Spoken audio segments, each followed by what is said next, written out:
अस्सलामुअलैकुम एवरीवन।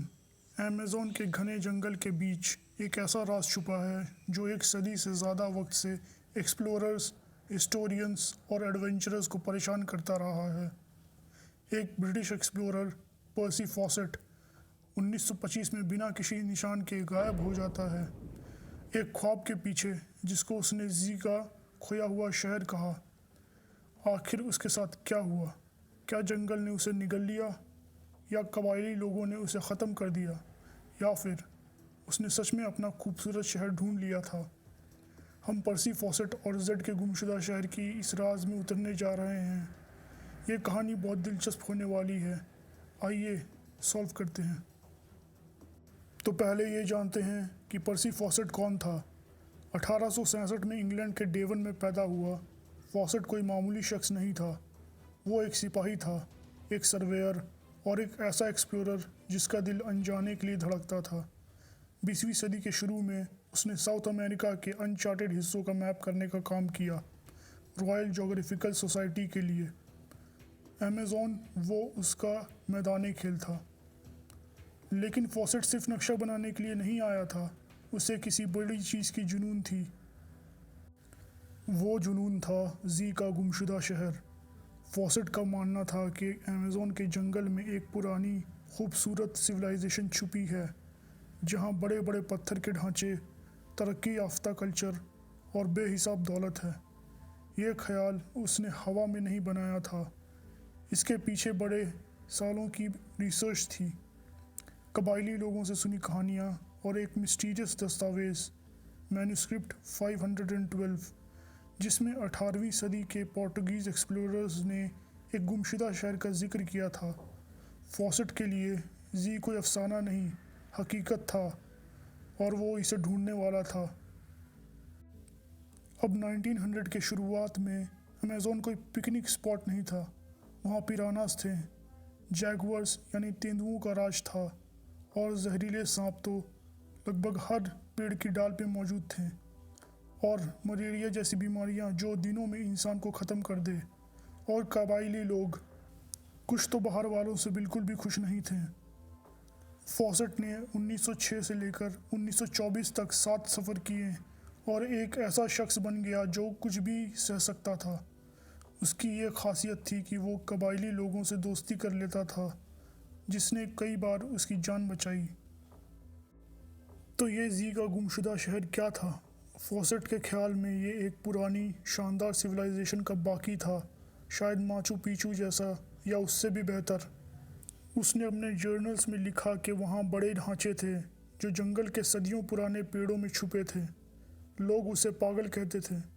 उस वक्त के ज़्यादातर आर्कियोलॉजिस्ट का मानना था कि अमेज़न में इतनी बड़ी सिविलाइजेशन नहीं हो सकती। लेकिन फॉसेट को परवाह नहीं थी। उसके पास अपने सबूत थे, अपने जज्बा और लोगों को गलत साबित करने की ज़िद।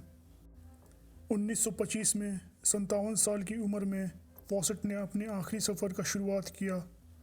साथ में था उसका बड़ा बेटा जैक और जैक का दोस्त रेलिथ रेमिल।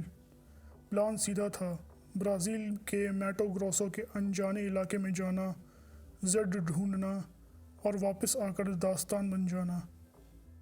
जाने से पहले उसने अपनी बीवी नीना को लिखा, तुम्हें नाकामी का कोई डर नहीं रखना चाहिए। वो पूरे यकीन में था, शायद कुछ ज़्यादा ही यकीन में।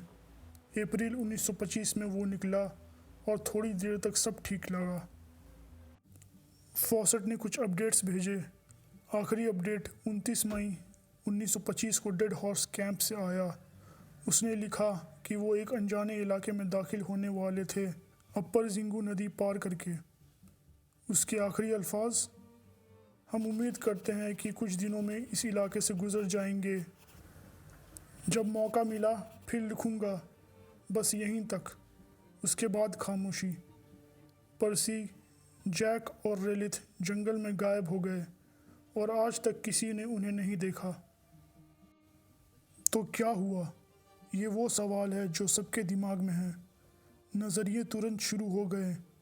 एक ख्याल ये है कि कबायली लोगों ने उन्हें मार दिया। अमेज़न में ऐसे कबाइल थे जो बाहर वालों को पसंद नहीं करते थे, और फॉसेट की डिप्लोमेसी शायद आखिर में काम ना आई हो। कुछ कहते हैं कि कलपालो कबीला जो उनकी आखिरी लोकेशन के करीब रहता था, उन्होंने कत्ल के बाद का इकरार किया है, लेकिन ये कहानी पक्की नहीं है। एक और नज़रिया, भूख या जंगल के हालात ने उन्हें ख़त्म कर दिया। न खाना, न दवा और 3 लोग नेचर के खिलाफ। ये बर्बादी की रेसिपी है। ये भी हो सकता है कि वो बीमार हो गए, मलेरिया, येलो फीवर, कुछ भी। या शायद वो खो गए, जंगल में गोल गोल घूमते रहे जब तक उनकी हिम्मत जवाब ना दे गई। लेकिन अब इंटरेस्टिंग बात आती है। कुछ कहते हैं फॉसेट ने जी ढूंढ लिया और वहाँ रहने का फ़ैसला किया। हाँ, सही सुना। एक अजीब सा नज़रिया है कि फॉसेट ने अपने गुमशुदा शहर ढूंढ लिया और दुनिया को छोड़ दिया।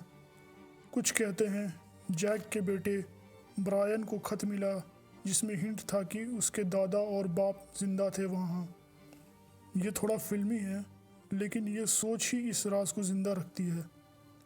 सालों में दसियों एक्सपीडिशंस 100 से ज़्यादा फॉसेट के उसके शहर को ढूंढने के लिए गए और अक्सर खाली हाथ वापस आए, कुछ तो वापस ही नहीं आए। अब एक ट्विस्ट, फॉसेट शायद उतना पागल नहीं था जितना लोग समझते थे। हाल ही के दशकों में आर्कियोलॉजिस्ट ने अमेज़न में पुरानी बस्तियों का सबूत ढूंढा है। बड़ी बस्तियां, ढांचे, सड़कें और खेती के निशान जो हज़ारों साल पुराने हैं। ब्राज़ील के कोहिकोगू इलाके फॉसेट के बयान से मिलते हैं। तो क्या जेड सच था? शायद। क्या फॉसेट ने उसे ढूंढा? ये भी अभी तक सीक्रेट और मिस्ट्री है। आज तक ये राज ही है। पर्सी फॉसेट का गायब होना हिस्ट्री के सबसे बड़े व्हाट इफ्स में से एक है। क्या वो अपने वक्त से आगे था या सिर्फ एक ख्वाब देखने वाला था?